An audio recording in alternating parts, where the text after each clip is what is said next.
বড়দিনের সকালে তো ব্রেকফাস্ট হয়ে গেছে, আর এখন চলে এসেছি হচ্ছে দুপুরের রান্নার আয়োজন করতে। আজকে দুপুরে তেমন কিন্তু বেশি কিছু আয়োজন হবে না। কালকে রাত্রের একটু ভাত ছিল, সেই ভাতটাকেই ফ্রিজে তুলে রাখলাম, আজকের ভাতের সাথে মিশিয়ে দেব। আর এদিকে কিন্তু আমি কেটে নিয়েছি হচ্ছে আলু আর পেঁয়াজ কলি। আজকের মেনু হচ্ছে খুবই সিম্পল। আজকের মেনু হচ্ছে ডাল, পেঁয়াজ কলি আলু ভাজা আর হচ্ছে মাছ ভাজা। ওদিকে তো পেঁয়াজ কলি আলুর ভাজাটা বসিয়ে প্রথমে আমি আলুটাকে ভেজে তুলে নেব, তারপর ওটা ভাজতে ভাজতে চলে আসলাম হচ্ছে মা যে সবজিগুলো কেটে রেখেছে সেই সবজিগুলো এখন আমি প্লাস্টিকে করে করে ফ্রিজে সুন্দর করে রেখে দেবো, যাতে একের পর এক কিন্তু রান্না এরপরে করা যায়। কেটে রাখলে রান্না করতে একটু সুবিধা হয়, তাড়াতাড়ি হয়ে যায়। আর ওদিকে কিন্তু টিভিতে চলছে আমাদের লক্ষ্মী লাভ। আমাদের সকালবেলা কিন্তু এটাই এখন অভ্যেস, সকালবেলা উঠেই রান্না করতে করতে লক্ষ্মী লাভ দেখা। এদিকে আমার পেঁয়াজ কলির আলুটা ভাজা হয়ে গেছে।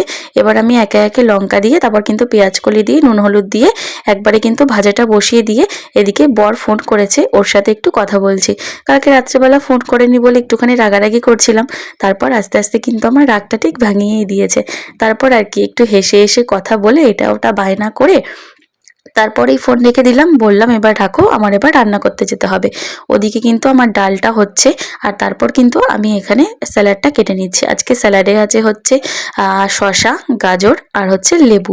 লেবুটা ডাল দিয়ে খাবো, ডাল পেঁয়াজের ডাল দিয়ে কিন্তু লেবু দিয়ে খেতে ভীষণ ভালো লাগে। তারপর এখানে মাছগুলো ধুয়ে নিয়ে এসেছি, আর আজকে রান্না করব হচ্ছে খয়রা মাছ ভাজা। তো খয়রা মাছ ছোট ছোট মাছ ছিল, যার জন্য সবার তিনজনের কিন্তু 2 পিস করে ভাজছি। এখানে কিন্তু আমার মাছ ভাজাও রেডি হয়ে গেছে, দেখতেই পাচ্ছ 3 জনের 6 পিস মাছ ভাজা। এরপর আর কি রান্না বান্না তো কমপ্লিট হয়ে গেল, এবার গ্যাসটা মুছে নিয়ে তারপর যাব হচ্ছে স্নান করতে। আর দেখো ইঁদুরের জ্বালাতনে আমরা কিন্তু শেষ হয়ে যাচ্ছি। একটা টমেটো নিয়ে গ্যাসের তলায় রাত্রেবেলা বসে বসে খেয়েছে।